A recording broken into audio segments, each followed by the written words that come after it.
Delta ప్రాంతంలోని నల్లరేగడి భూముల్లో పండించే కంద పంటను గుంటూరు జిల్లా ఫిరంగిపురం మండలం నుదురుపాడు గ్రామానికి చెందిన శివరామకృష్ణారెడ్డి అనే రైతు సంప్రదాయ పంటలకు భిన్నంగా ప్రయోగాత్మకంగా చేపట్టారు. గతేడాది సాగు చేసి సత్ఫలితాలు సాధించడంతో తిరిగి ఈ సంవత్సరం కందను వేస్తున్నారు. స్వతహాగా శివరామకృష్ణారెడ్డి పురుగుమందుల వ్యాపారి. అయితే వ్యవసాయంపై మక్కువతో కొత్త పంటలను ప్రయోగాత్మకంగా సాగు చేస్తుంటారు. ఫిరంగిపురం మండలంలో మిరప, పత్తి, అపరాల పంటలను ఎక్కువగా సాగు చేస్తారు. అయితే ఆయన ప్రయోగాత్మకంగా బత్తాయి, ఎర్రచందనం పంటలను కొన్నాళ్ల కిందట వేశారు. గతేడాది కంద పంటను ఎంచుకున్నారు. మంగళగిరి ప్రాంతం నుంచి కంద విత్తనాన్ని సేకరించి గతేడాది పండించారు. ఎకరాకు 100 పుట్లకు పైగా దిగుబడి రావడంతో ఈ ఏడాది కూడా మరో 15 ఎకరాల వరకు వేస్తున్నారు. సెమీ ఆర్గానిక్ పద్ధతిలో పంటను పండిస్తున్నారు. కొత్తగా కంద పంటను వేసినప్పటికీ అనుభవం కలిగిన రైతుల దగ్గర సూచనలు తీసుకొని సాగులో ముందుకు వెళ్తున్నానంటూ రైతు చెబుతున్నారు.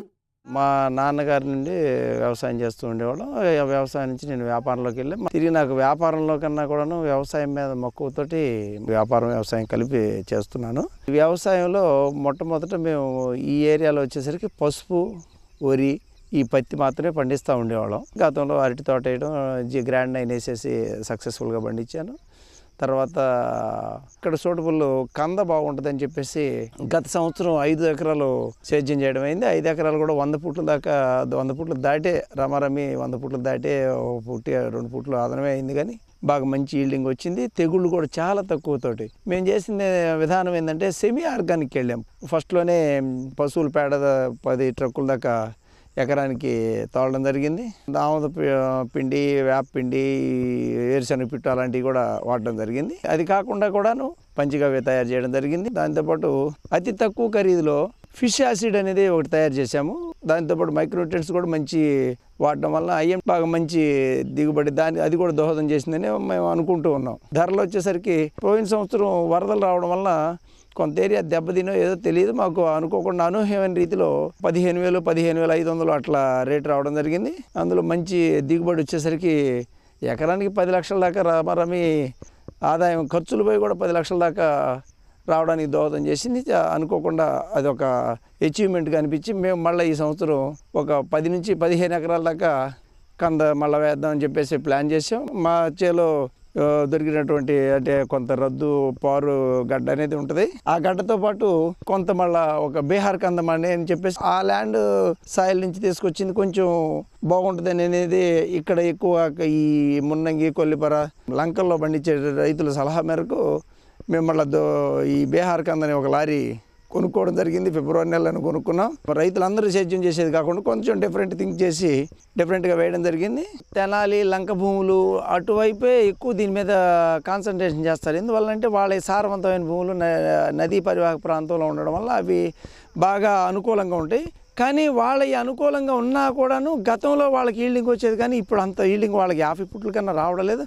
మనం 100 ఫుట్లు సాధించామంటే ఈ భూముల్లో కూడా మంచి సారం ఉంది అనే అభిప్రాయంతో నేను ఎటువంటి భూమినైనా సరే మనం దానికి తగినటువంటి సేంద్రియ ఎరువులు కానీ మరియు సూక్ష్మధాతువులు కానీ ఇవన్నీ కూడా చేస్తే కనుక నదీ పరివాహక ప్రాంత భూముల కన్నాతో కూడా ఏం తగ్గకుండా వాళ్ళతో పాటు మనం పోటీగా అందుకంటే మిగులుగా కూడా పండించగలిగామనంటే సేంద్రియ ఎరువులని నేను బాగా నమ్ముతున్నా. కాకపోతే నీటి యాజమాన్యం ఒక్కటే కొంచెం ఇబ్బంది ఉంటుంది మనకి ఈ ప్రాంతంలో. ఫిరంగిపురం కానీ ఇటువైపు మండలాలు, గుంటూరుకి ఇటు పడవర వైపు ఉండేటటువంటి జిల్లాలో కానీ లేకుంటే పడవర వైపు ఉండేటువంటి ప్రాంతం అయితేనే మండలాలు కానీ ఏ పంట అయినా మన భూమిలో కూడా ఖచ్చితంగా పండుతాయి. మనం కాకపోతే దాని యాజమాన్యం కనుక సరైన చేసుకుని దాని ఒక విధానానికి కనుక వెళ్ళి చేయగలిగితే మంచి దిగుబడులు సాధిస్తామని చెప్పేసి నాకు పూర్తిగా విశ్వాసం ఉంది. ఇక్కడ రైతులు వచ్చేసరికి పత్తి, ఈ మినుము, శనగ లేకుంటే వీటి మీదనే మొక్కజొన్న ఈ పైర్ల వైపు వెళ్తున్నారు. వీటితో పాటు డిఫరెంట్గా మన నేలకు సూట్ అయ్యేటటువంటి పంటలను కనుక తెలుసుకొని కొద్దిగా ప్రయోగాత్మకంగా కొంత ఒక సంవత్సరం వేసినా రెండో సంవత్సరం మన ఆర్థిక స్తోమతను బట్టి మనం కొంచెం మళ్ళీ వేరే పరిమితంగా కాకుండా ఎక్కువ లార్జ్ స్కేల్లో కూడాను వేసి మనం మంచి ఈల్డింగ్స్ తెచ్చుకొని మంచి ఆర్థికంగా మనం పరిపుష్టం అవడానికి మంచి అవకాశం అని నాకు అభిప్రాయం. ఈ కందతో పాటు చక్కెరకేళి తీసుకొచ్చి ఆల్రెడీ పిల్లకి నాటడం జరిగింది. మళ్ళీ అది మొలకొచ్చింది.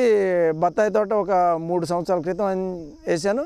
ఎకరానికి వచ్చేసరికి ఈ కంద 20 ఫుట్ల దాకా పెట్టాల్సి ఉంటుంది. సాయిల్ ఫెర్టిలిటీని బట్టి 28 నుంచి 32 అంగుళాల దాకా పెట్టుకుని మేము 32 అంగుళాల దాకా పెడతాం. ఎందుకంటే గాలి అది మంచి ఇది ఉండి గాలి తోలి బాగా పైరుకి ఆరోగ్యకరంగా ఉంటుందనే ఉద్దేశంతో నేను 32 పెట్టాను. పంట కాలం వచ్చేసరికి 5 నుంచి 6 నెలలు మినిమం, మ్యాక్సిమం 7 నెలలతో క్రాప్ అయిపోద్ది. మనం ఆ తర్వాత ఇక మనం ఎప్పుడైనా చూసుకొని అమ్ముకోవచ్చు.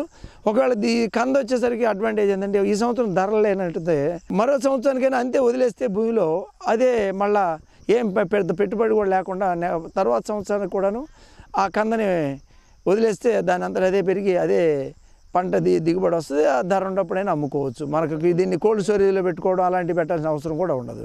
గుంటూరు జిల్లా తెనాలి ప్రాంతంలోని డెల్టా భూముల్లో ఒకప్పుడు 100 పుట్ల దిగుబడి రాగా క్రమంగా దిగుబడులు పడిపోతున్నాయి. ప్రస్తుతం 50 నుండి 60 పుట్ల దిగుబడి మాత్రమే వస్తోంది. ఏటా వరుసగా అవే భూముల్లో సాగు చేయటం, నీరు ఎక్కువగా నిల్వ ఉండే గుణం కలిగి ఉండటం కూడా దిగుబడుల క్షీణతకు కారణమని రైతులు చెబుతున్నారు.